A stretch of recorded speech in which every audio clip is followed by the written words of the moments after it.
All right, we're here. We're live with someone who I'm very excited to talk to about all things mental health and really dive into some super important topics that I think are underappreciated and under-discussed in the gymnastics community. Luke, how are you? I'm very well, thank you. Thank you for having me on. It's great to connect, and I'm a big fan of your work. I think it's great that you're doing. You're out there, you're promoting the gymnastics community in an excellent way. So thank you for everything that you're doing. It's a pleasure to listen to it on my commutes and listen to the podcast, and it's cool. I like it. It's an honor coming from you. So trust me, I'm very flattered and grateful for those kind words.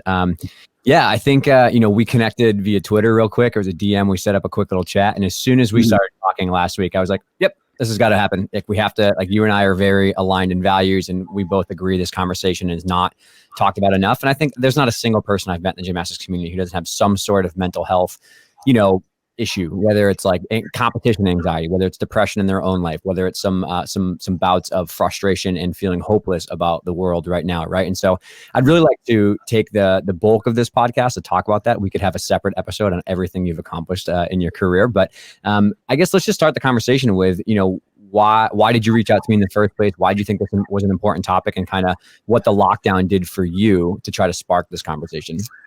Yeah, I mean, initially I could see a pattern arising in my own circle and just, on social media, that mental health was on the rise, and it's such a huge topic, and for some reason people just have this weird stigma and this weird feeling, or I don't know what it is, but that they just don't talk about it, and it's almost seemed as a weakness, and it's too long that we've allowed that to go on, and it just needs to stop. Everyone needs to understand that you eat your vegetables and your fruit, and you drink your water, and you take care of your body in the physical form and what you can see, but people forget about the brain, and people forget about your mind, and it's so important to make sure that you're looking after that as well. It's your true one life partner that you have in life. You're constantly talking to yourself, and it's talking to you, and it's like, okay, well, get to know each other,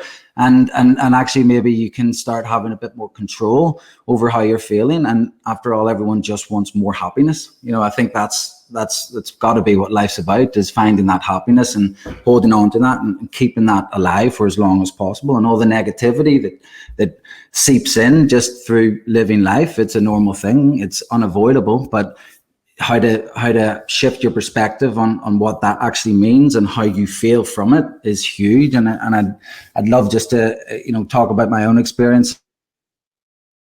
Yeah, absolutely. And it's funny you mentioned that, just as we were talking, just on that little intro, I kind of got little goosebumps about all the stuff that you brought up, and just it's so important. And it's like anything else in life, right? It's you sprain your ankle, you go to the doctor, you get rehab, and people are like, oh man, but at least you're getting rehab treatment, right? In a gymnastics context, you're having trouble with a skill, you watch video, you get some skills, you break it down, and you work on it, right? But then as soon as it comes down to, I'm feeling kind of like crap, I'm feeling a little depressed, I'm feeling down, I'm feeling I get massive anxiety when I compete, I get massive anxiety as a coach when I'm trying to be at a meet in front of all these national teams. It becomes this weird weakness where you're stigmatized. You said for it, where it's just get over it, stop being a baby. I always think about the mental block example with young athletes, just do it, stop worrying about it.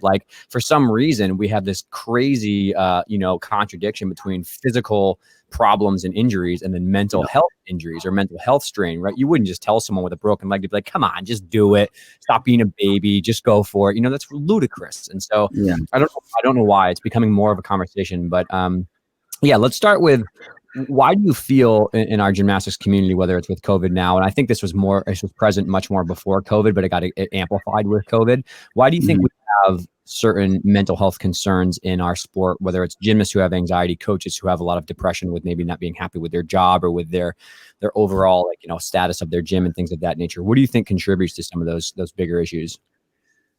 Well, I think there's a lot of stress, for one thing, in high performance sport, and in any performance sport, there's stress on both sides, from the coaching side and from the gymnast side. The gymnast is having to deal with all these competitional fears, which are natural, and the coach is dealing with all the fears of making sure everything's in place, and have they done enough, and all the 100 things that go behind the scenes that the gymnast won't necessarily see. And so there's abundances of stress, and with COVID now interrupting everybody's plans, nobody could have really predicted the Olympic Games wouldn't have happened, as the biggest comp of the year. And then we've got everything else that comes along with it. And so it can be very stressful for the coach's point of view, because he has his plan or she has their plan, and that's what coaches will work on, is their plan, and they love their plan, and that's what keeps them grounded and settled, and it's data that gives you feedback instantly. So it's stressful then when the whole program changes and everything's out the window, and there is no contingency either, because it's too chaotic. Like it's just too crazy to plan for. So all you could do at the time, obviously, was those that were lucky enough that they could have a mobile apparatus were able to train along. But you can't just bring a floor into your back garden. It's a wee bit different. So yeah, I could see this. I could see coaches stressing out about this. I could see there was no routine. There was no everyday things that you do in life happening. So everything was just madness. And what it was a pot for mental health issues and all the negative emotions associated with negative mental health.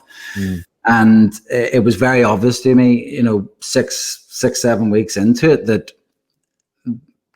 pretty much everyone I spoke to was speaking about some level of negative emotions that are associated with negative mental health, or if not, just having full-blown conversations like, I don't know if I can do this anymore. And I've had too many conversations like that now, and it's too obvious that there's a pattern here, that this type of conversation needs opened up and amplified and just thrown across the world as much as possible, because it will help drop the stigma. Just because it hasn't been done before doesn't mean it can't be done. It will be done, but we need to open it up a lot more. Yeah. So that's really why, was because I felt like that pattern was just too obvious. So let's keep speaking. Let's keep doing it. Yeah, no, I couldn't agree more. And I think I've always now that I've gone through a lot of stuff here, which I'm happy to talk about, I've definitely realized that everybody struggles with mental health. Some people just hide it better. There's not a single person I've ever met who didn't have some sort of struggle with anxiety or depression or a feeling of loneliness. And honestly, if you look at this situation, if you got into this situation with COVID and didn't feel a little depressed and a little frustrated and hopeless, that's problematic. You know what I mean? You're probably having some issues. So it's completely, not only normal, it's expected to have some of these things. I think the problem comes up when people just feel as though they're supposed to bury it and they're supposed to just soldier on, quote unquote. That's very popular here in the States, that mentality of just push through it at all costs. And it's very dangerous, very toxic, and it's very dangerous because it doesn't ever go away just because you look in the other direction. It only gets bigger. And so, yeah. Yeah. Well, for me personally, what I can speak about is my own experiences. And like I said, during lockdown, it presented a shift of thought. This could either be completely negative and I could just crumble because everything is just going down the drain, or let's make this a positive. And after all, it was coming into spring. The weather was beautiful. It was more family time that I'm always wanting. And there's more free time to do all the kind of personal development things that you want to do along the way, that, you always kind of just put in the back burner, just books that I wanted to read and things like that. So it had loads of positive things about it. So that's what I wanted to do. And one of the other things was that I felt like since my first daughter was born, that the time just was going really, really quickly, and it alarmed me. So since then, I kind of made a conscious effort into being more present in each moment. And it started to have really cool effects. And one of which was just being more happier and more content in each moment. And it wasn't that I was deeply unhappy or anything before. It was just additional happiness, just by thinking slightly different and being a little bit more focused and present in the moment, rather than just going from A to B and B to C. And it's very easy to fall into that. And I think everyone is guilty of it in some way, that we just rush through life. And I think it's a shame, because it's amazing and it's really cool. And there's a lot of cool things going on. And so being more present in each moment really had a cool shift for me. And so what happened really was I was doing DIY projects outside, and I needed to move 90 concrete blocks from one end of my property to the other. And with it came spiders, and big spiders. Now, spiders do something to me that they just evoke the most amount of fear in me. Like it's fight or flight stuff. I don't know what it is. I'm a grown man here. I've got a family. I've got my own house, but I am scared of spiders, and I always have been. So my kids were helping me doing these DIY projects, and I was basically left with a choice. I can either scrap this project and just move on, or I could rationalize it, because after all, it didn't really hold any logic. There was no real reason for me to be scared of spiders. So I did. I literally, within one day, just through switching my thinking, was able to move any spider in my way. And I know it sounds really elementary, like what I'm saying, but like, we're talking about big spiders here now. They're not wee small ones, and they really do just give me the fear. So I was able to. I had no fear. I just from switching my thinking, I was able to overcome this. But what that did was it started to remind me of things. And I remember back to a psychology class about Albert Ellis's rational emotive theory, which was if you change your thinking, i.e. your philosophy, then you're more likely to change your feeling and therefore your behavior. And that's what I did. And that actually is way bigger than just getting over a fear of spiders, because you're changing your entire perspective on a situation just through relabeling. And that's essentially what it came down to. So like my understanding wasn't that I was just getting over fear. It was relabeling a cognitive stimulus in my brain to modify the physiological response, which in turn changed the final emotion.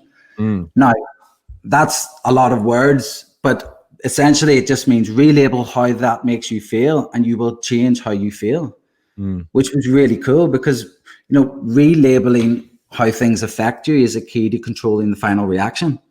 Yes. So it doesn't need to be the event that causes the emotional response, but rather it's how you label it. So think about all the different things that you can do in life that cause you unnecessary negative feelings, that you can start switching that and relabeling how those things make you feel. So I thought that was pretty cool, because it's self-awareness, it's emotional intelligence. You're trying to just form this better, healthier brain. And I found that the more I was thinking about things like that, the more I was realizing that I had too many negative feelings in a day. If you start thinking about it and you start actually tallying up, you actually have too many negative feelings in a day. Whether you're in a good mood, like there's nothing wrong with the actual day, but it might just be that you're a little bit tired, a little bit cranky, or your tea's not the right temperature, or just really silly things that when you start realizing it, and Gary Vee explains this absolutely phenomenally. He says 400 trillion to 1 chance of you being alive, and people complain about how much cream they have in their coffee.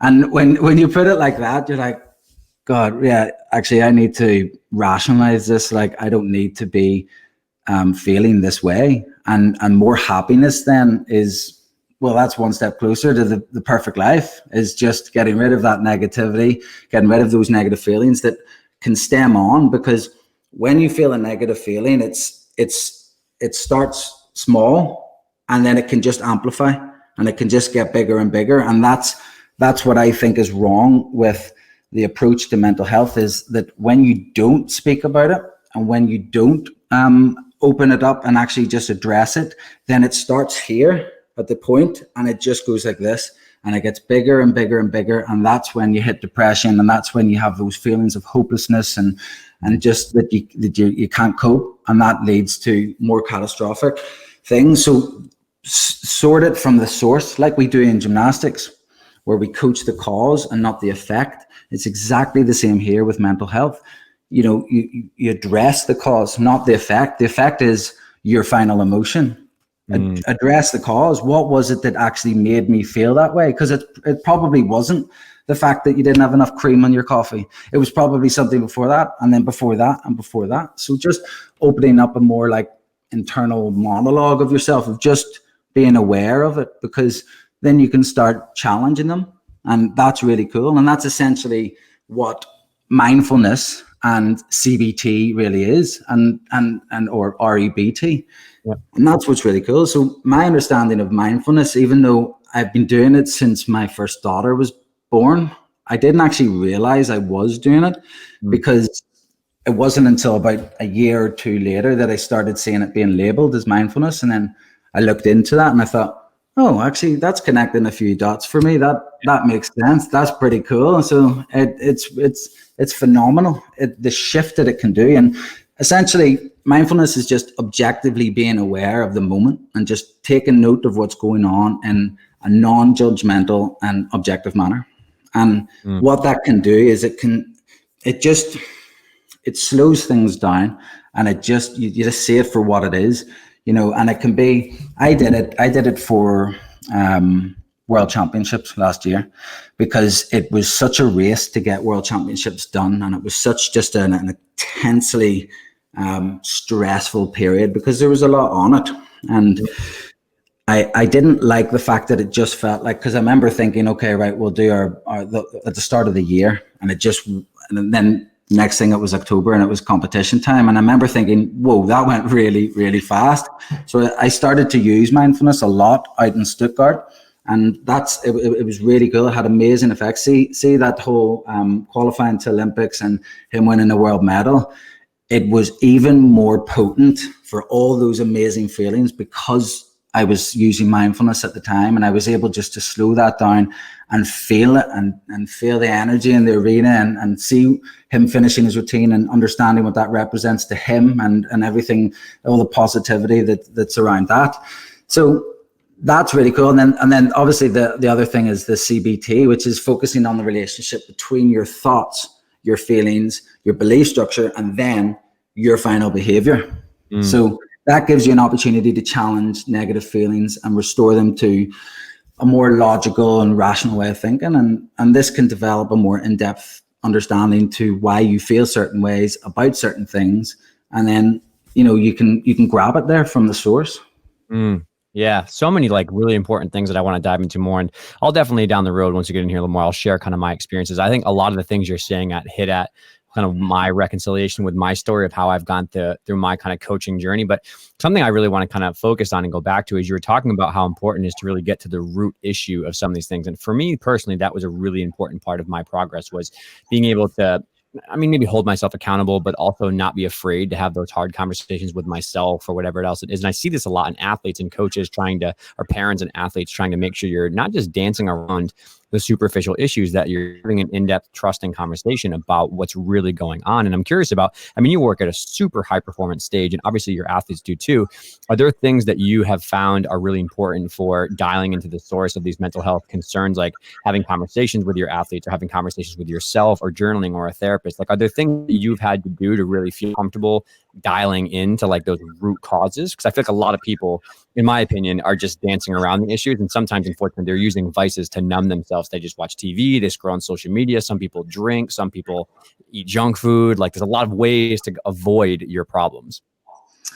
Yeah, I guess it's the kind of atmosphere that you set as the one in charge. If you set a military style training, then they're going to be less likely to open up. But if you from the very beginning have this culture that it is fine to talk, and it is okay to cry, and it is okay to have concerns and worries, then they're more likely to do it. And I think that's really, from a coach's point of view, or anyone that works with other people, that your word will be gospel to them. You have to be able to make sure that they understand that it is okay to talk about things like that, and there's no shame in it at all, in any way, shape, or form. Why does this make you feel this way? And then you can start helping them rationalize those fears, because quite often they'll probably be unnecessary. And then you're teaching them all the way mindfulness, you're teaching them all the way CBT, of just how to relabel these types of things, and just a slight shift of perspective will actually make you see it in a different light, and that can help them come to their own conclusion, because it's not just about telling them, it's about fueling them with those thinking patterns and those ways of thoughts, that they can start thinking that way themselves. And maybe you just need to plant a few seeds, but that ultimately that they're developing as they need to learn through the sport, and then they can apply it in their own life. Yeah, absolutely. And I think, I mean, you need to give yourself credit. I think role modeling is probably one of the best ways to get this message across to your athletes. Whereas if you are not willing and able to talk about I mean, a lot of these things stem from fears and insecurities. I've said this before in the podcast many times, Yeah. but high performance, like the fear of failure, the fear of, social judgment, the fear of a score, whatever it is, the fear of missing an opportunity. And also like social pressure, you're getting judged. That's literally the definition of a judge, right? Yeah. Social Yeah. pressure from other coaches or gymnasts sometimes put these irrational fears in your mind where you catastrophize. That's a big one at CBT, right? Or you assume something is going to happen and you think about the worst case scenario, and you have to really work with you and the athlete and other people to think about, okay, are these emotional exaggerations and things popping up? Are these facts? Are you looking at assumptions and opinions, or is this the actual fact of what's going on? And sometimes that's a big tenet that helped me of cognitive behavioral therapy, was identifying these irrational thoughts and saying, like, are these true? Are these not? What are alternate possibilities that could be an explanation, versus assuming like somebody thinks something about you, like something going wrong, they catastrophize the worst case scenario, right? Like I always release scale, or I'm no good at floor, or coaches are like, they assume and they get hyper paranoid that like these coaches are talking about me, or like everyone's like, everyone's staring at me, and they assume the worst. And so I think a thing that's been really helpful for me was recognizing through CBT that those are distortions. Those are not facts of reality. Those are things my scared, amygdala is barking at me, and I can those things. So I'm just curious if you have those personally yourself, or if you notice that in your athletes, that you have to kind of talk them off the ledge a little bit of like the worst case scenario. Yeah, I mean, it's about what you can control and what you can't control. So often, there may be judges there, and people are literally judging you, but it's out of your control. It's a subjective sport, for one. So no matter what you say or do, it's always down to the matter of opinion of the judge, within the rules of the code of points. But it's a score's out of your reach. It's not something you can control. So the only thing you can control is your gymnastics, and that's literally one of the most important messages specifically for sport, is you don't do it for any other reason than yourself, and for what you want, for your own goals, under your own thoughts, because that's what you can control. You can control how you execute the routine, not the outcome. So never think about the outcome, just think about what you can do as the gymnast, and that's your gymnastics. So that's a big one that kind of just stands out in that kind of shift of just being able to rationalize things a little bit more as well. That's super important. I mean, from the gymnastics point of view, that's like super important to teach to an athlete, but also think about that as a coach too, right? Like, I think this is a problem, and I'll share my story in a sec about like how you get wrapped up in being your happiness and your sense of self-worth as a coach or as a person is dependent on your athlete's performance. That's a very slippery slope when you think you can't control what somebody else does. Like, what if your athlete sleeps 5 hours, has a really weird morning, their stomach's upset, and they completely bomb a meet you were banking on as being your big ticket item, and it all falls apart? Are you going to let that dictate your own personal happiness levels? Like, you can't live that way. It's a very vulnerable way to be unhappy. Yeah, in terms of coach, I mean, it shouldn't be that you live vicariously through them. It should be altruistic. It should be, you want that gymnast to perform in X manner and score X watt and do whatever because you're helping them. It shouldn't ever be that.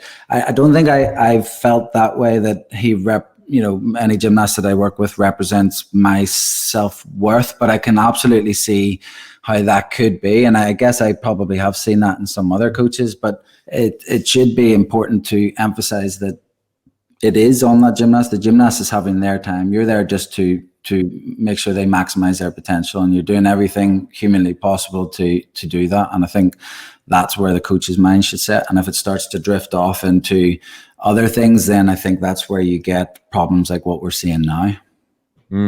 Yeah, absolutely. So for you, what were things you mentioned about, like, being more present and trying to do that? Were there things that you worked on in quarantine, like exercises or things that you did that really helped you with your own kind of perspective change, and things that you've been recommending to people? Or are there I think the audience now kind of like, okay, I get it. I need some things to work on my brain. Like, what should I do? And then I'll share my story.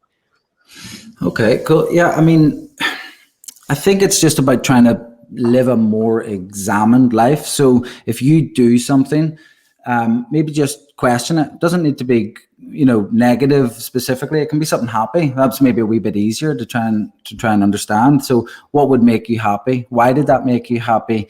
And what you can start to do then is you can start to do that more if it makes you happy, because you've made a mental note of it, rather than just having random spikes of happiness through your day. If you take a wee bit note that, okay, that actually made me really happy, and that led to me feeling happier about this.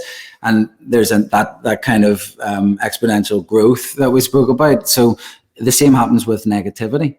So if you catch it early on, so I don't know, one thing that really helped with me was driving. So I do a lot of commute to and from my job, and I'm doing about 400 to 500 miles a week. So I spend a lot of time on the road, and it can sometimes you want to get home a wee bit faster, or sometimes, the weather's not good, or sometimes people are driving. And basically what I started to realize was a lot of people's driving started to irritate me, and how they were driving was irritating me. And I started thinking that's like an ego thing. It's like you're saying, well, my driving style should trump theirs. So it's like, well, actually that doesn't make any sense. So I just got rid of any negative feelings with driving, and that worked really well for me, because you could call it as soon as it started to happen. So you could see a guy was driving really close up behind you, and he's maybe flashing his lights, and it's like, well, I'm doing the speed limit. Like, okay. And then before, it would have made really angry. You would have been like, all right, okay, we want to go then. And it's like, you get all hyped up, and then it's like, that's so stupid. Okay, well, maybe he's in a rush. Maybe his wife's gone into labor. Maybe he's got an emergency, and pull over and let that guy go, and just wish him all the best. And that's that. So that's one thing that really did. It was interesting, because that gave context to exactly how you could see it. You could feel that emotion coming from it, relabel it, and then you changed your outcome. And so then I started to apply that to loads of different things. So I just started thinking, I started being aware of when I was maybe not being as positive as I should have been, and maybe just a little bit too moany.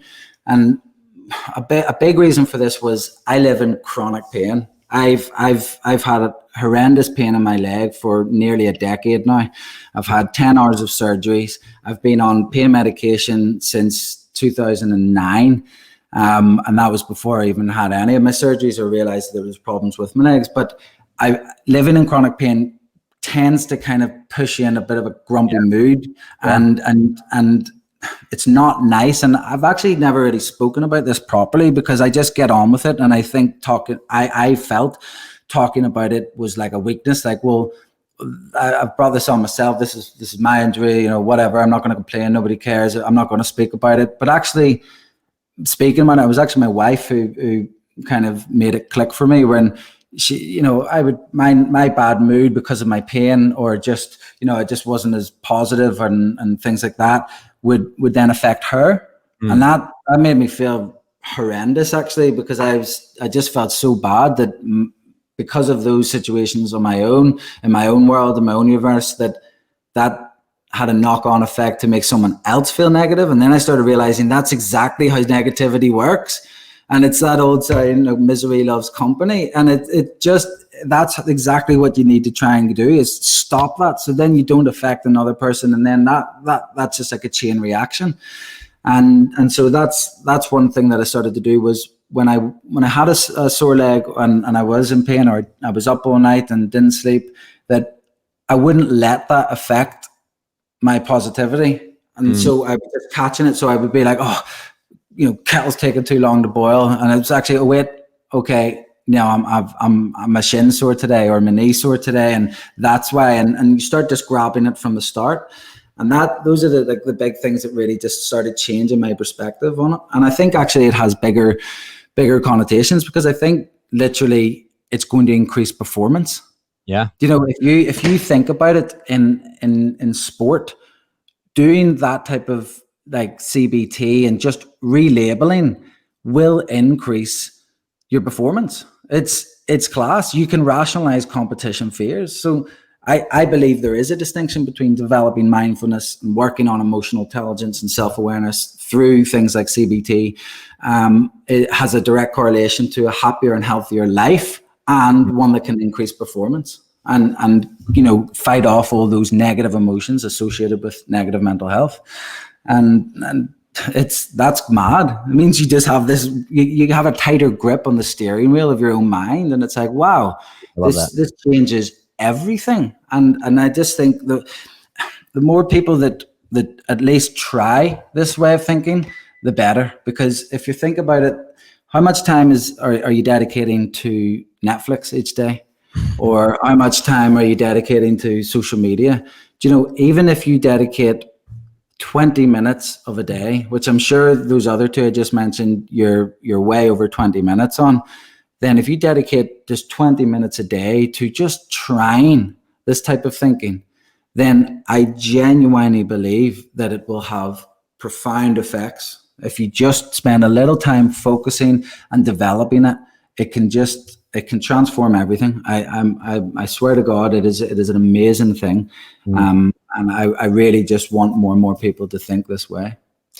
Yeah, there's a couple of things that you said in there that I really want people to like pause the podcast, take some notes, and come back like in a day and continue listening because they're so important. One is the concept of emotional contagion, which Nick Ruddick has taught me about. And I think you highlighted so well, is that your emotional state, status, whatever affected your wife. Right? Think about how your emotional status as a coach influences all of your athletes. When you come in the gym, I'm saying you particularly, but say for me, I come in the gym, I had a pissy day, I didn't sleep well, I maybe didn't get my workout done for the day, and I'm just kind of like grumpy and I'm like vibing, like what's that going to do to everybody else's mood and bring that down? And it goes the other way too, like some of the kids who come in really upset or just not feeling it, it comes to you. But that's like, it's so easy to let that spiral and just become a big problem. But two is that, back to what you said before, like what you can control versus what you can't control. In your situation, I don't know your situation, but you probably can't control when the pain in your leg and in your shin comes on, but you can control how you respond to it. You can't control this jerk behind you flashing his lights, zooming around you. You can control whether you let that make you furious in the car and blow you up. You know what I mean? Like, and that's what it comes back to. We talked about the judges, whatever, but like just having that in your mind about, okay, I can't control the pandemic. I can't do it. There's no way I can control it. But what can I control every day to try to get around that? Maybe reframing some things, think about opportunities, looking at silver linings. And it's not like you have to live in rose-colored glasses, but there's always a choice there. It's always a choice. Yeah. But that's a really positive thing. And I think a lot of people, they almost get offended by saying something like that, but it's a positive thing. It shouldn't be seen as a negative thing to say that you have a choice. But all it does, it takes a little bit of focus, a little bit of time just to think about things, and you'll just find that actually a lot of these negative emotions are just irrational. They won't hold much logic. And then when you think that way, it's like, wow, okay, that's interesting. And then instead of wasting valuable time on that negative emotion, you can switch it with a positive one, and then you're just one step closer to a happier, healthier life. So, it's pretty powerful. It really is. Yeah, absolutely. And I think I want to I've never really shared this story before. And I think because you shared about your leg, I'm feeling like I definitely want to provide value to listeners. But like, I've talked about how I've had some issues with depression and mental health. And I just want to clearly articulate why I got in and what helped me get out of there and what I still work on. So like when I was younger as a gymnast, I had a lot of insecurity about my gymnastics level. I was not the most talented. I was not the most, naturally gifted athlete.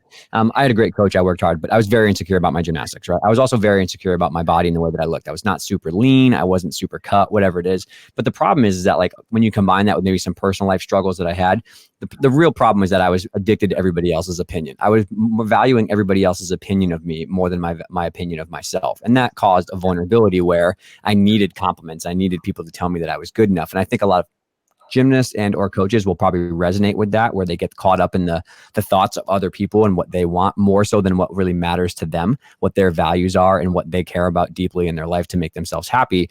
And as you said with social media, one of the best cures for that is slightly less time on social media, looking at everybody else's life, or kind of getting caught up in the filter life and the highlight reel, like making you seem like, wow, life is so much better than mine. But like, that was those, when I look back on it now, a lot of my ego problems, a lot of my my dips into depression, because it becomes an unquenchable thirst. There's never enough likes. There's never enough people telling you you're great. There's never enough high scores at a meet. Like if the kids did well, I felt that I was, doing well as a coach. And like, a lot of my social anxiety came from that. With like, what are they talking about? Are they talking about me? What are the other teams saying about me? Like, what are my friends saying about me? Like, I built a prison around myself because I became so dependent on everybody else's opinions. So I don't know. What are your thoughts on that first? If there's any ideas there, and then I'll share what actually I've found very helpful to help me. Yeah, well, it's one reason actually I came off social media for Instagram. I came off on March, and I just find that for me, Instagram was just like what you said, constantly comparing, and then it kind of that. I thought that led to more negative emotions. So I just got rid of it altogether because it's like, well, I just want to live my own life. I want to just do my own thing. I don't want to be influenced by something random, and that's what I kind of just felt that Instagram was becoming for me. It didn't hold an actual learning purpose for me. Now, it's great because, you can see gymnastics comps and you can see reels and stuff like that, but actually, I could do that on YouTube if I wanted to, or I could see, a competition. So I just got rid of it. I've kept Twitter for now because it's quite good just for quick news, and it's quite good for investment information or stuff like that because it's quite instant. But I think that there is a lot of negativity in social media platforms at the moment, and it's a shame because it could have been the exact opposite. But I don't know why, but there just seems to be too much negativity. So I would encourage to spend less and less time on it and a little bit more time just thinking about yourself and thinking about those types of things that we were thinking about before. And actually what you might find is you don't think certain ways about certain things. It's actually because you'll come off from being reminded certain ways, and you follow certain people, and so that creates an algorithm, and then these recommendations are here, and then all of a sudden you're like, that's what your worldview is. It's what you're seeing that time after time. So when you step away from that, you might actually just think a little bit more, a little bit more independently, a little bit more like yourself again. And I think that's a really powerful thing. I think, there should be like detox weeks or months or something for social media. I think that can be positive, and it's not to say there isn't positive people on social media. There is, and there's lots of people trying to do good things. But I just thought overall, from what I was seeing anyway, there was just too much negativity. So I think it should be limited, which is good that you have that on iPhones and stuff like that now. You can see, and sometimes it can be quite shocking. Yeah, absolutely. Again, it goes back to the same thing when you talked about it's control versus not. Like, you control who you follow, you control how much time you spend on it. Yeah. You want to follow the Gary V's of the world and the inspirations and get information, or you want to just follow these people that you're jealous of their lifestyle and you're envious of all the things that they have going well. That's a choice that you make. And I did my personal social media a long time ago, along with kind of getting help here. And it was super helpful. I just use it for business stuff only because that's where I get value out of it. That's why I meet people like you on Twitter. I can have a podcast discussion or connect with people in the community who need help. But again, if you have a 2-hour, bender where you go into social media and you come out feeling much worse than you went in, like, whose fault is that? That's not Facebook's fault. That's you and those thumbs of yours. I think it also encourages you to portray a certain image as well, and how you're feeling. And then I think it's really important to live an authentic life and try not to be just totally bombarded with, and it's kind of like what teenagers do when they're growing up and they're just trying to find themselves. It could just be one set of friends now completely changed. One moment you're a goth and the next moment you're not a goth or whatever. And that can just be through influence, and that's fine. Find yourself. But when it comes to social media, all you're seeing is, I felt like it was a personal TV show of everybody.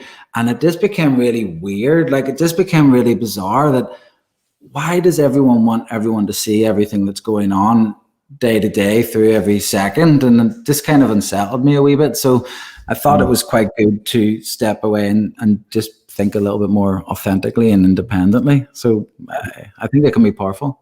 I totally agree. I mean, Instagram is the worst offender, right? You see a highlight reel edited version of someone's best moments, right? And it's just like that with gymnastics, right? You see the one Jaeger that somebody finally catches and then go nuts. You don't see the 47 face plants and all the drills and all the strength and all the work. It's the same thing with people's lives. You see this beautiful picture on the beach with them and their girlfriend or boyfriend, not the 47 rejections and fights that happened before that, right? Like, it's not real. It's not reality. Yeah. It's like that iceberg theory. Everyone sees the tip of the iceberg, but you don't see the 4 kilometers of ice underneath. And that's essentially what it was like, or what it is like with Instagram in particular. I don't know what it is. Just it's strange. I don't know why everybody is so they're looking just for that instant gratification that what they're doing is right or good, but why have someone else dictate how you should feel? Because that's essentially what that will do. And just I don't know, just care less about those types of things that don't matter, because life is really short. Life is so short. It's a blink of an eye. And how many times would you have spoken to like a granny or a granddad or someone like that and just said, have you any regrets? And they just say like things like what we're saying now. Maybe it would be in future, wish I didn't have Instagram, or wish I didn't spend all that time on Instagram. I wish I read a few more books, And I think it's really important to kind of think that way, And there's a really powerful quote: "A healthy man has 1,000 wishes; a sick man has but one."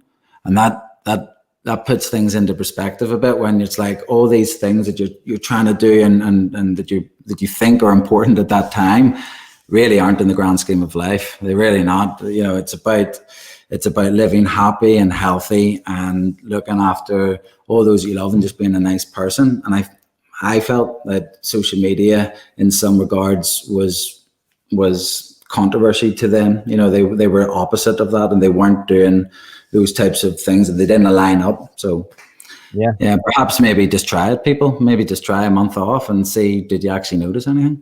Yeah, you raise up such a good point, which is like that regret feeling, right? Like, and I think about this a lot now. I mean, I listen to a lot of Gary Vee, and I've interacted with him a few times, and I think a lot about like, will 80-year-old Dave laying on his bed, maybe not as able-bodied as he is now, will he be happy with 4 hours of Instagram or getting upset about these little trivial things and all this stupid crap that really doesn't matter in the grand scheme of things? Like when I look down the road, I'm like, yeah, I won't give a crap about this when I'm 80. You know what I mean? And I definitely wish, like you said, that I spent more time with my family and more time doing stuff I love and not living my life based on someone else's opinions, living life based on my values and what I genuinely want. Yeah, for sure. There's an amazing poster that I've put up in the gym now, and I came across it. It's a guy, Tim Urban, who does a blog, Wait But Why, and he published this poster that represents 90 years in life, and each line has 52 squares, and there are 90 lines, and the scale of that is really scary, because what you can do is you can put your finger on your week in your life, and actually each week is a significant part of 90 lives. And 90 years is like the jackpot. If you make it to 90 with all your faculties, you've done very, very well.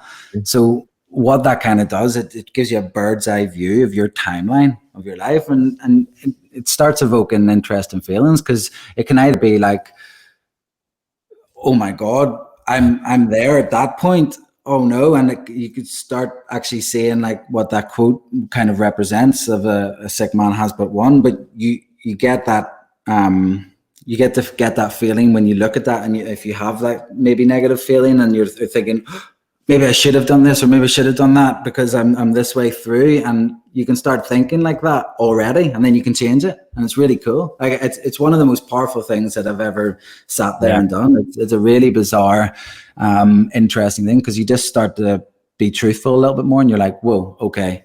So if I'm here and I'm doing pretty well, if I make it to here, then that means I've only got X amount of time to do X, Y, and Z, and I really wanted to do those things. So maybe that's quite important that people look at that like a bird's eye view of their own timeline. It is a strange thing.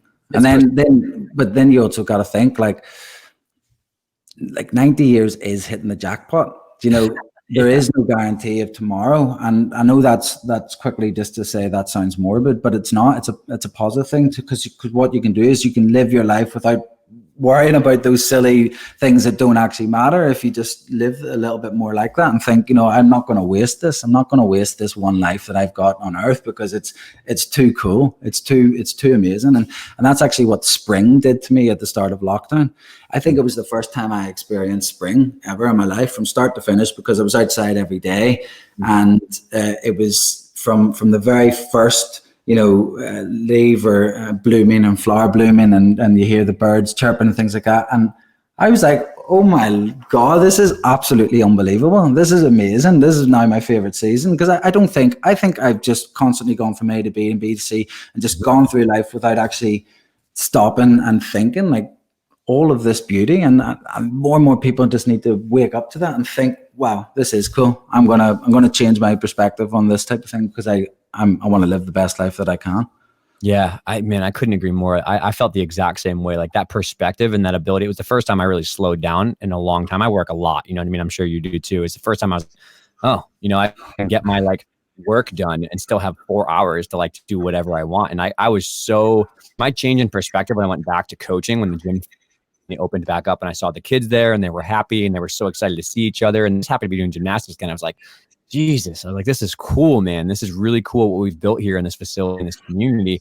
And I took it for granted. I really did. I took coaching for granted. I took going out like and doing things that I loved for granted. And it was a big change in perspective about me, about I need to slow down. I need to think about the things I really care about. I need to take better care of myself, you know, because I don't know, it's not promised, you know what I mean? And so I feel the exact same way as you do. I'm happy you brought that up.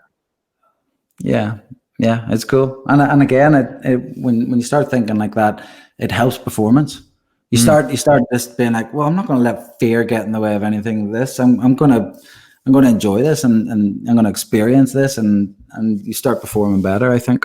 I totally agree. Yeah, absolutely. And I think I do want to share, like, there were 5 things. I thought a lot about this question when, after we talked last week. There were 5 things that I think were like really moved the needle for me in terms of my happiness, my mental health. Like, one we've already talked about, which was just accountability. You know, I think I unfortunately played the victim a lot in my younger years as a coach. It's the judge's fault. It's the meet's fault. It's this person's fault. Like, I really put a lot of the blame elsewhere, and you have to really take reign of like, no, I'm in control. This is me. I need to like, you know, take care of myself or whatever it is. And I think for me, realizing that like it was my choice every day, and my choices every day dictate how I feel and nobody else. Like, if someone does something to you, like, yes, it sucks. It feels bad.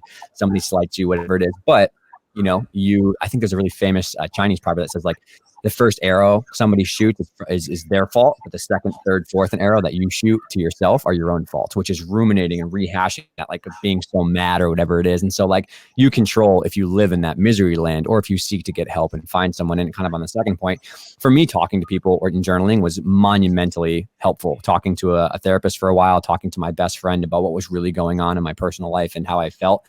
I kind of grew up in the tough guy mentality of just bury it and it will go away. So like, being a therapist and seeing some people who had these CBT strategies and another therapy, which is like acceptance and commitment therapy, was very valuable to me.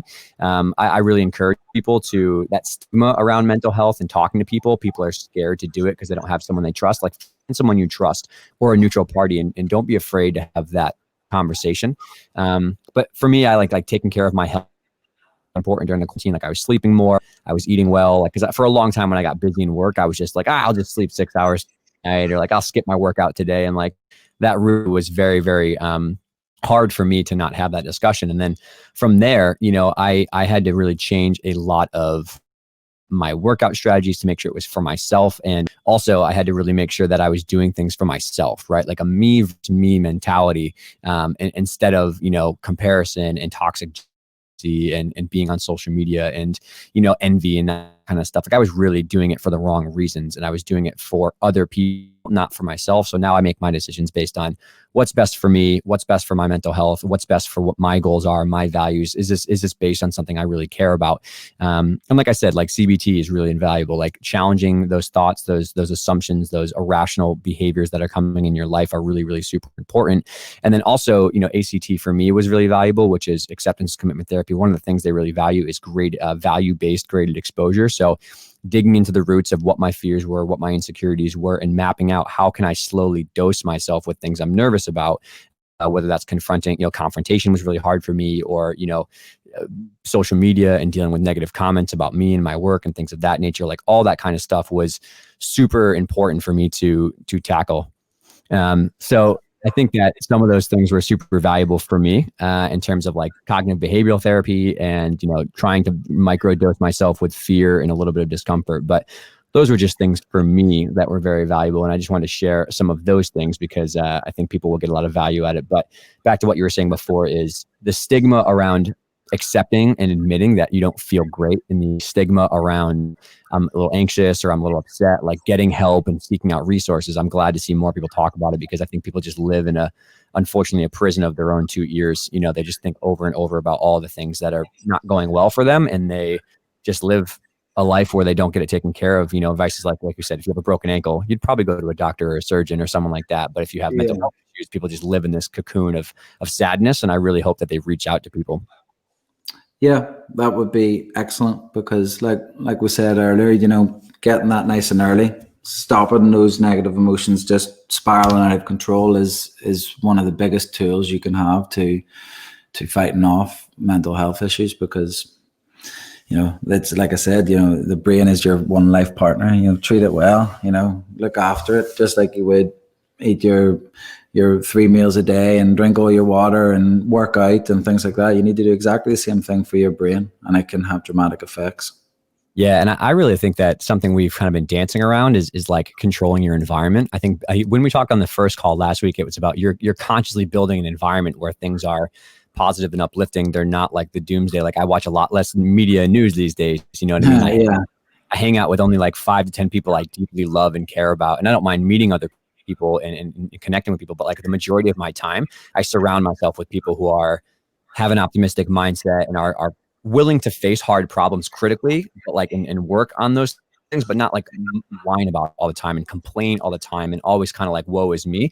There's a very different conversation of constructively working at a problem that's an issue and just like moaning on and on and on about how bad it is and how it's never going to get better. Like, there's 2 very different things. So like, choose to surround yourself with people who are in the right mindset, and it will rub off on you. And I think Gary Vee is very big on that. And like, yeah, sometimes you can't control your mom being, someone who's upset with you, your coworkers. You have to have a job, you have to work, but just consciously spend less time with them. You know what I mean? Try to surround yourself more with people that you genuinely look up to and care about and inspire you. For sure. Yeah, absolutely. It's you start thinking like the people that you hang around. It's as simple as that, and not even hang around, but that you communicate with, and it just seeps into your brain. So if you surround yourself with positive people, and it's not even just that you can say to people, hey, listen, I don't want to hear about that type of negativity, and you start just putting a stop to things, so you don't have to like say, oh, listen, I'm not going to hang around you anymore. It could just be highlighting it for them and then teaching them, okay, well, exactly like everything that we've just spoken about, and you can help them then become a little bit more positive. And that's quite cool, because then you don't have to just like step away from anything or be that way. You can help somebody else too. Yeah, it all comes down to it, man. Like, again, what you choose to consume, social media, who you surround yourself with, what kind of books you're reading.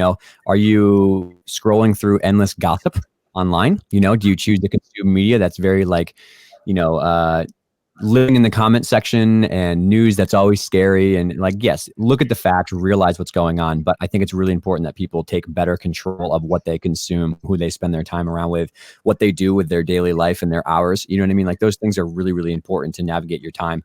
Like, yeah, an hour of Netflix here and there with your buddies to hang out and like unload is great, right? But 7 hours of an endless show is probably the best use of your time. You know what I mean? Like, there's more productive ways to help yourself. Writing it down can be massive help if you just keep, because it's just data. It doesn't lie, and as long as you're honest with what you're writing, then it can be really, really powerful. So it can just be keeping data of, okay, this week I spent X amount of time watching this series, right? And you can then start seeing, whoa, that's 25 hours or whatever crazy it is, because it will shock you. I guarantee you those numbers will shock you. And then you can just start. It doesn't mean that you have to cut anything out. We're not like, there would be no sense in that. Enjoy them, but everything in moderation, So if you're putting all your time into, just flicking through social media and just watching Netflix, and what time are you putting to learning, self-development, those types of things, just being a bit more in tune with your own brain, which is really the theme of what we're trying to get across here then, because by just numbing your brain with these other things constantly, then you're not giving yourself the amount of time to actually start thinking in these other ways, because by the time you go to bed or whatever, you're just tired and straight to sleep, or watching something while you sleep. And I don't know about you, but I do my best thinking then just going to sleep.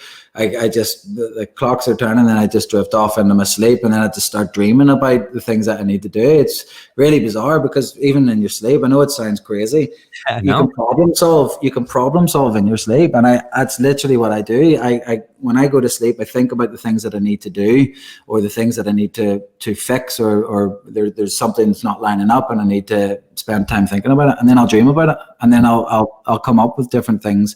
I also have crazy ones that just are, it's at first don't even seem like they hold any logic, but if you give them a wee bit of thinking, actually they do probably connect dots. Yeah. So yeah, you're numbing yourself. And so just give a little bit more time to this type of thinking, and there's no harm in trying. It can help.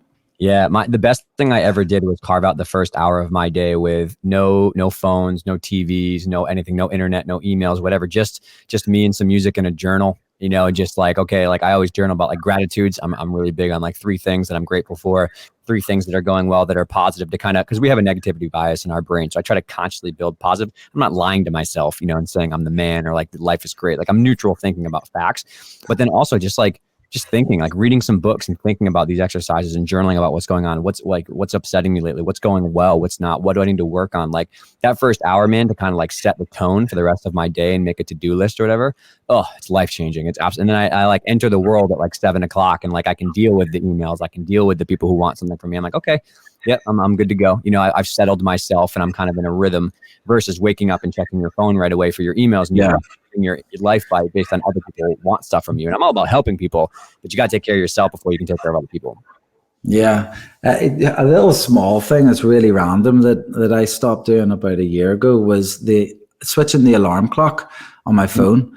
Because if you think about it, certainly a lot of the generic ones are just like quick buzz, vibration, loud things. And I don't know about you, but anytime my alarm went off, I like had like an anxiety attack in the morning. But it's like you just wake up and you're like totally startled, and instantly then your heart rate's going, and like, so switch it to something really soft and just nice that kind of gradually builds up, and even that can have a great effect thereafter. Like it's, or have like a song that you really like that has like a slow melody to it, and it's a nice, you'll wake up then in a good mood, rather than like startled, and you're like, your body physiologically is thinking like fight or flight, like you're worried. You wake up and you're instantly in all the right physiological state for negative emotions. Yeah, it's funny you mentioned that, because during quarantine, that's something I've always kind of done, but I made like an hour-long chill playlist of music and just vibes and stuff that I like. Yeah.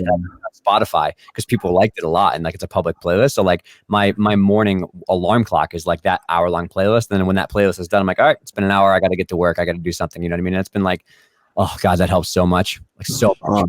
Incredible. Music over lockdown took a whole new level to me. So I did like meditation walks, and I would put on music that doesn't have lyrics. So it's maybe just, I don't know, it could be anything. It's very eclectic range that I would listen to. But if you just put on like your noise cancellation headphones, and put on something that's kind of like low fidelity music. Lo-fi is class. Like it is so cool just for getting those brainwaves going, and just going on like a nice walk, and just think about, it can be anything, but just focus in on whatever that is, and you will come back refreshed. It is absolutely outstanding how like a 10-15 minute walk can like mentally just refresh you.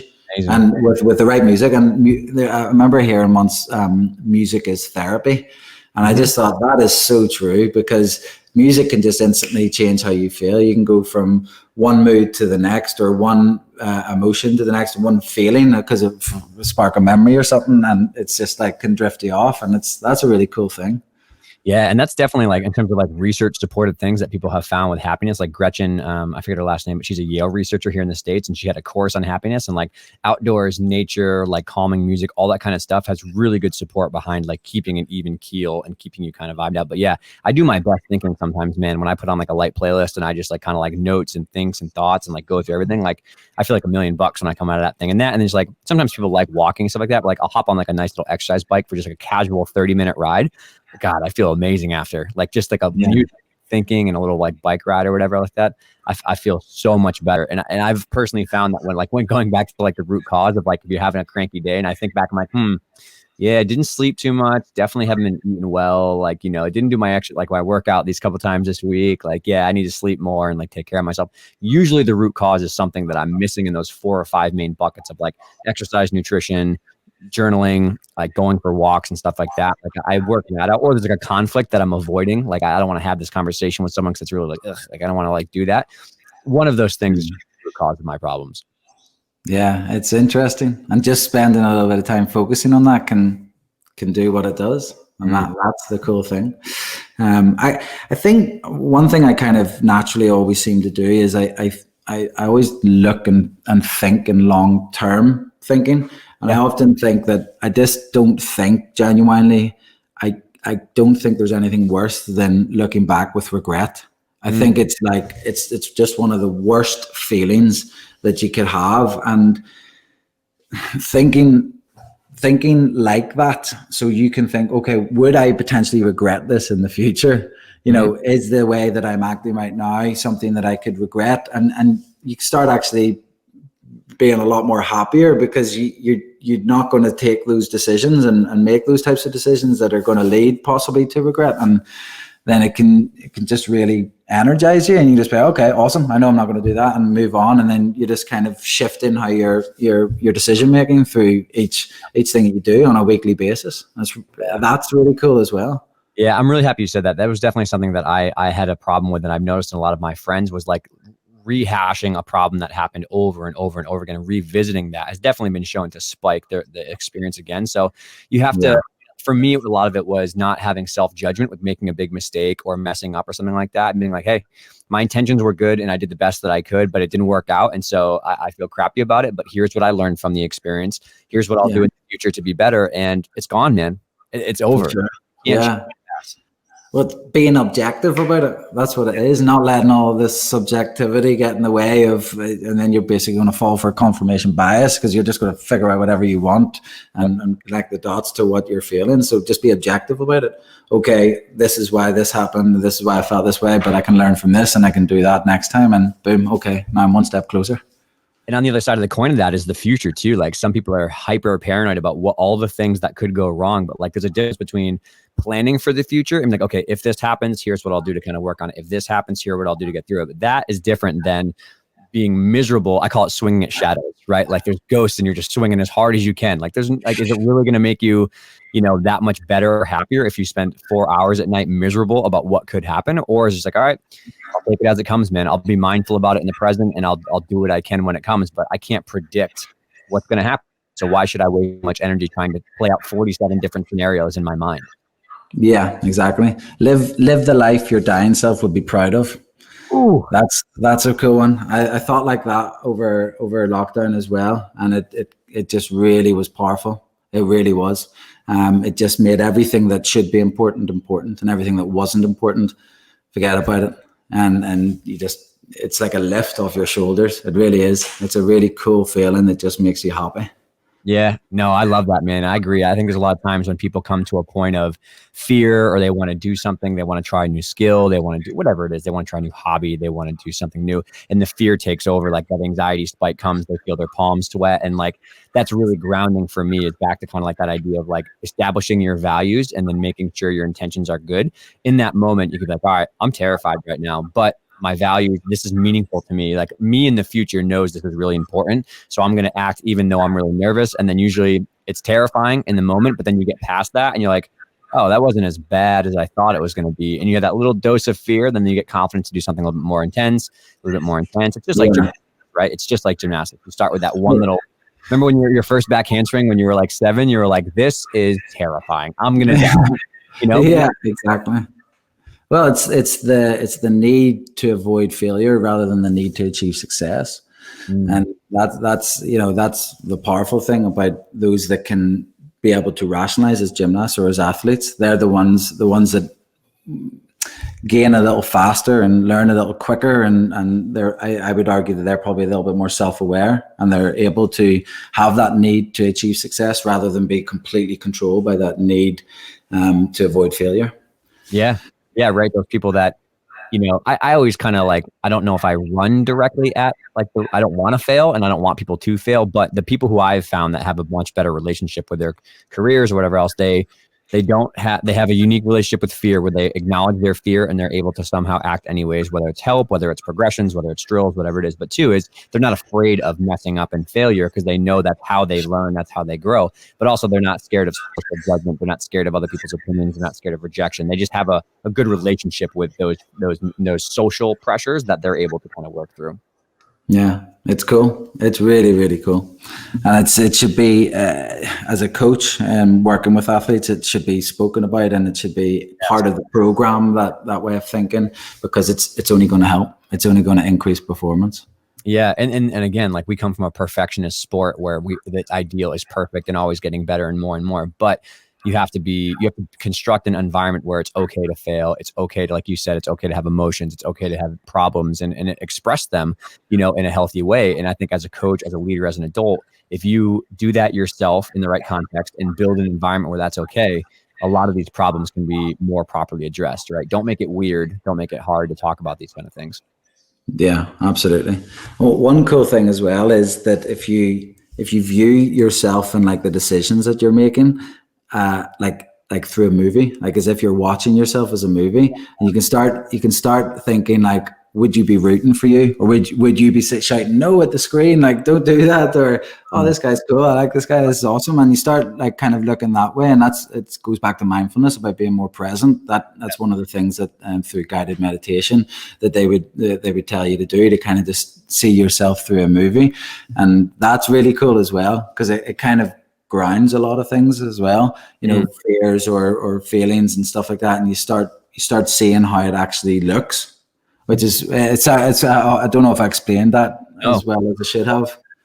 Yeah, okay. Love that. That's really cool. I've never thought about it that way, but I'll definitely think more on that. I think the other one that comes along with that too is when you have like these crazy negative thoughts in your head, like, would you say this to your best friend? If your best friend came to you with this problem that you have and then was saying this to you about how awful they are and how it's not going to work out, like, would you let them say, you'd be like, bro, what? Like, this is crazy talk. You don't talk to yourself the way you wouldn't talk to a friend.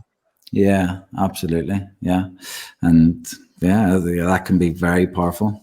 And then practice it. Why not say those things and see what the reaction is, and I bet you it will humble you, and it will make you store a bit more logic. Be like, wow, okay, yeah, that is silly. Actually, I shouldn't have said that, or I shouldn't be thinking that way. Sorry, thanks.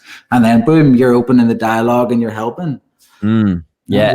Talk more. Don't be afraid to talk. No matter what it's about, just talk about it. It's just insane. People just, and maybe you could potentially draw a correlation between the amount of time on social media and then the communication issues from that.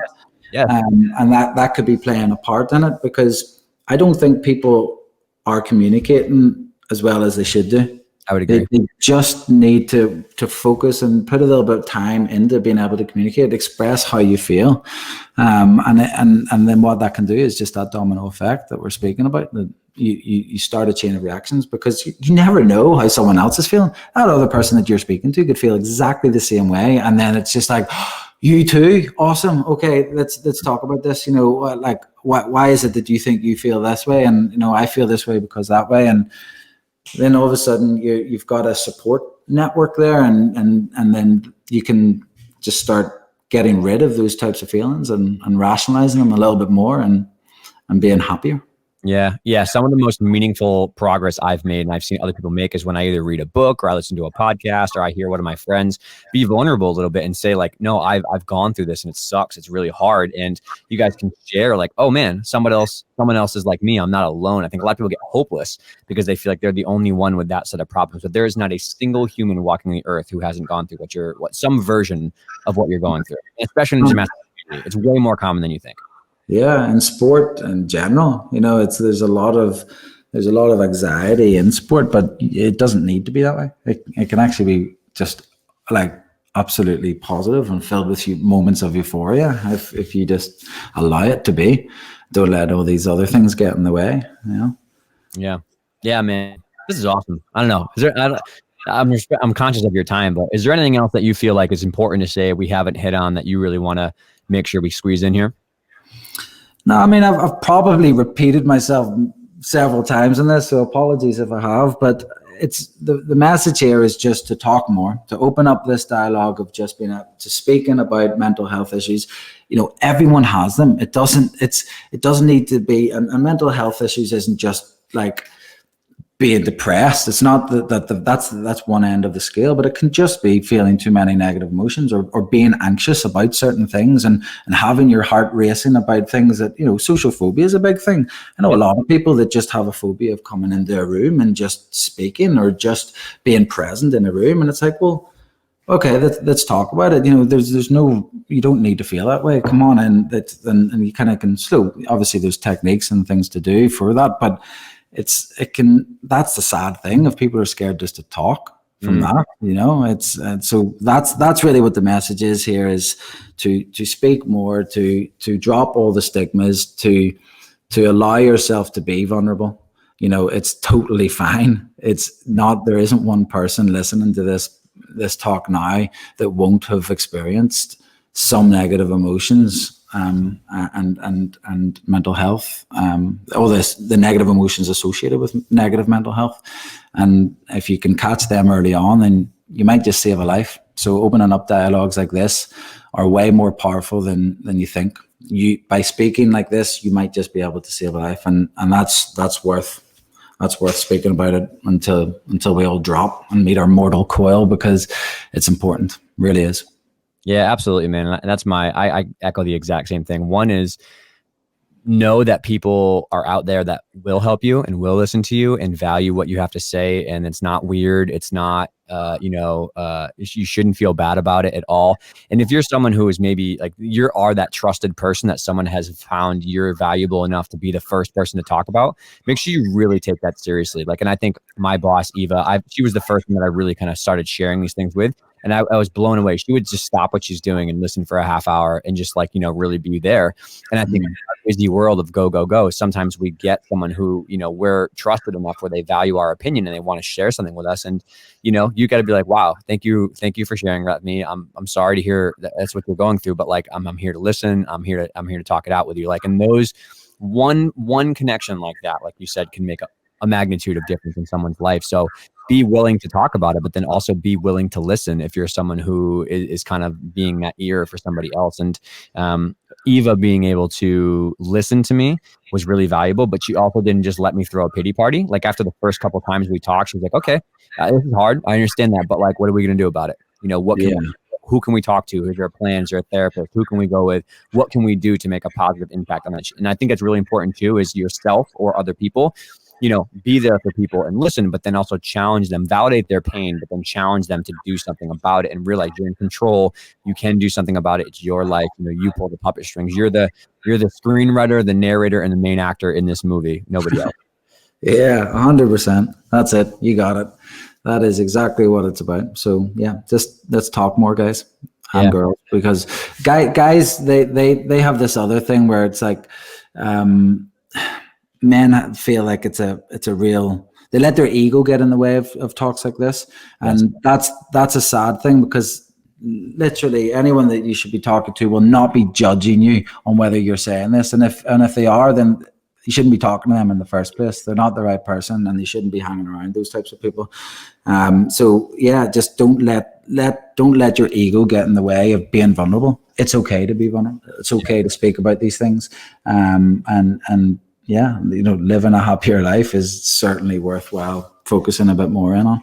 Yeah, if you're in that, because I definitely know that feeling growing up in this sport. I was the only male gymnast in a young culture of a lot of guys, right? And it was kind of like that alpha male, bro mentality where you kind of have some of that. Don't share your feelings. Don't be vulnerable. If you're around a whole bunch of friends that, kind of crap on you when you talk about some of this stuff, you need to find new friends, right? And if you don't have an immediate time to talk to a therapist privately, talk to somebody else, talk to your family members, talk to anybody, right? Don't don't let yourself sit there and stew in it, because those people are not people that are good for you to be around. And honestly, in the long run, they're going to be very unhappy at some point because they don't have the tools and the skills and the courage to deal with these things head on. They'd rather just ignore it. For sure.